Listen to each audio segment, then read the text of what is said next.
सैकड़ों लोगों की जान चली जाएगी और आप उस पर सदन में चर्चा भी नहीं करेंगे। जिसने जहरीली शराब पी उसको तो मौत मिल गई, और जिसने जहरीली शराब बंटवाई उसका क्या होगा। शराबबंदी के बीजेपी पक्ष में है, लेकिन फ्री होम डिलीवरी के खिलाफ है। आखिर शराब जो इतनी पकड़ी जा रही है, एक ट्रक पकड़ लेता है, इनाम पा लेता है, 20 ट्रक निकलवा देता है। नमस्कार, मेरा नाम आलोक है। आप लाइव स्ट्रीम देख रहे हैं। बिहार विधानमंडल का शीतकालीन सत्र अब समाप्त हुआ। 5 दिनों तक ये शीतकालीन सत्र चला, लेकिन इस सत्र में जनता से जुड़े हुए क्या सवाल उठे, ये पूछ रहा है सत्ता पक्ष। विपक्ष तो हंगामा कर रहा है। इस वक्त हमारे साथ शहनवाज हुसैन है, हम उनसे बात करते हैं।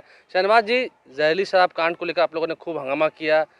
जनता से जुड़े हुए कोई मुद्दों से आपको मतलब है? सत्ता पक्ष पूछ रहा है।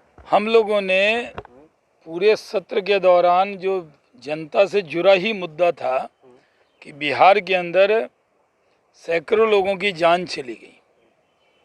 जिसने शराब पिया, वो तो कह रहे हैं कि 60-62 लोग हैं। नहीं, वो तो सरकार तो पोस्टमार्टम तक होने नहीं देती है। वो 60-62 कम समझ रहे हैं? 60-62 है अधिक, हम तो मान है। कई लोग जिंदगी मौत से जूझ रहे हैं। जिस गरीब के परिवार का मुखिया चला गया,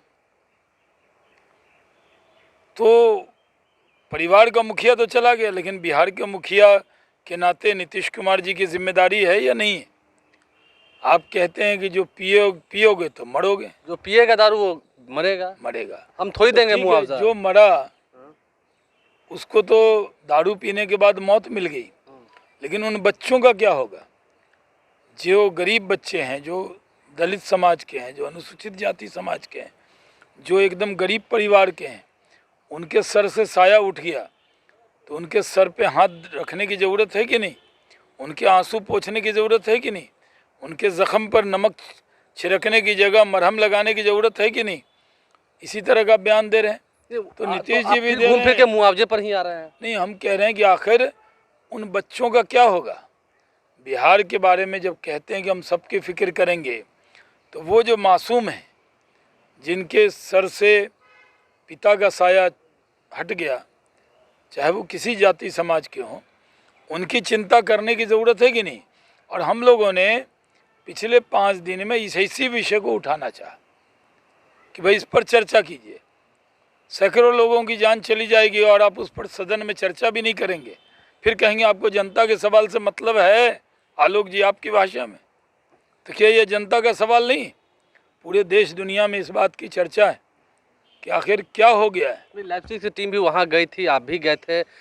लगा वो दृश्य देखकर आपको कि हाँ कुछ अलग? देखिए, उस पर बातचीत करते हुए आंखें नम हो जाती। कितना दुख है, कितना दर्द है, कितने आंसू हैं। उन आंसू को पोंछने की जिम्मेदारी सरकार की नहीं। बिहार के माननीय मुख्यमंत्री तो पूरे बिहार के मुख्यमंत्री हैं। तो उन बच्चों का क्या कसूर था? क्या बच्चों का कोई कसूर है? उनके परिवार का कोई कसूर है? जिसने जहरीली शराब पी उसको तो मौत मिल गई, और जिसने जहरीली शराब बंटवाई उसका क्या होगा? जिसने प्रशासन ने जो मिली भगत से सांठगांठ किया उसका क्या होगा?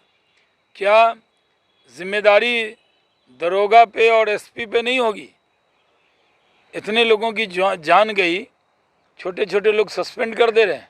अगर आप ये जिम्मेदारी आयद कर देंगे कि अगर जिस थाना में शराब बटी दरोगा डिस्चार्ज हो, तभी तो आप अमल कर पाएंगे। नीतीश कुमार कहे थे कि बीजेपी के लोग बापू की बात को भी भूल गए, नहीं मानेंगे शराब। नहीं, शराबबंदी के बीजेपी पक्ष में है, लेकिन फ्री होम डिलीवरी के खिलाफ है, जहरीली शराब के खिलाफ। नहीं, आपने बड़ी बात की। फ्री होम डिलीवरी क्या हो रहा है? क्या है सब नहीं हो रहा है क्या? लाइव सिटी से ज़्यादा मालूम है लोगों को। आपको तो सब मालूम है लोग जी कि फ्री होम डिलीवरी हो रहा है कि नहीं। आखिर शराब जो इतनी पकड़ी जा रही है, एक ट्रक पकड़ लेता है, इनाम पा लेता है, 20 ट्रक निकलवा देता है। यही तो हो रहा है बिहार में। पुलिस यही कर रही है। पुलिस, अब तो नए डीजीपी आ रहे हैं, भट्टी साहब। हम तो देखे ज्ञानेश्वर जी उनके बारे में पूरा व्याख्यान दिए, तो हम उम्मीद करेंगे कि थाना की जिम्मेदारी और पुलिस कप्तान की जिम्मेदारी ये जब तक आयद नहीं होगी। सस्पेंशन हुआ है जितना आज तक, क्या नौकरी चली गई किसी की? नहीं। थोड़े दिन सस्पेंड रहता है, अब बाद में सेटिंग गेटिंग से फिर वापस आ जाता है। शर्मा जी, लेकिन मुआवजा नहीं मिलेगा, अंतिम सवाल वही है। सरकार ने तो कह दिया कि मुआवजा तो नहीं उनके मिलेगा। परिवार का क्या होगा ये बताइए। जिनकी मौत हो गई, जिनके छोटे छोटे बच्चे हैं, उनके परिवार का जिम्मा कौन लेगा, कौन सी सरकार उठाएगी? आखिर ये एक बड़ा सवाल है जो मैं लाइव सिटी पे छोड़ वो रहा भी हूँ। पूछ रहे हैं कि मध्य प्रदेश और गुजरात में भी शराबबंदी लागू है, वहाँ पर जहरीली शराब से लोगों की मौत नहीं सर होती। बिहार की बात कीजिए ना, हुकूमत यहाँ कर रहा है ना। आप कहिए कि आपको पेट में दर्द है, बोले नहीं जी तो चाइना में भी होता है।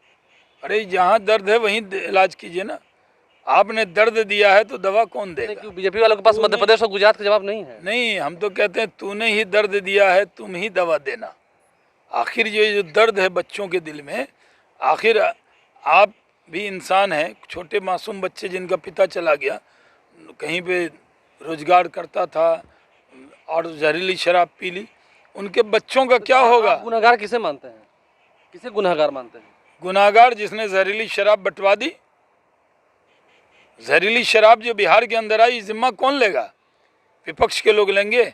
हम साफ कहते हैं हम शराबबंदी के खिलाफ नहीं हैं। अंतिम सवाल है, 4 महीने पहले तक जब बीजेपी सत्ता में थी तो उस वक्त नहीं बोल रहे थे, आज ये लोग बोल रहे हैं, ये भी नीतीश कुमार। संजय जायसवाल तो तभी बोल रहे थे, आपको याद है? उन्होंने 10 लोग मरे थे तो संजय जायसवाल गए थे और तब भी बोले थे। लेकिन सरकार में रहने की एक मर्यादा होती है और विपक्ष की भी मर्यादा है, उसको हम लोग निभा रहे हैं। देखिए, विपक्ष की मर्यादा है उसे निभा रहे हैं। शहनवाज हुसैन हमारे साथ थे, बीजेपी के राष्ट्रीय प्रवक्ता है। और जहरीली शराब को लेकर विधानसभा में तो हंगामा हुआ ही, अभी भी विपक्ष का गुस्सा जो है वो शांत होने का नाम नहीं ले रहा है। उन गरीबों के जो बच्चे हैं उनकी देखभाल कौन करेगा, ये सवाल अभी भी बरकरार है। हमारे चैनल को सब्सक्राइब कर लें, साथ साथ फेसबुक पेज भी लाइक करें। धन्यवाद।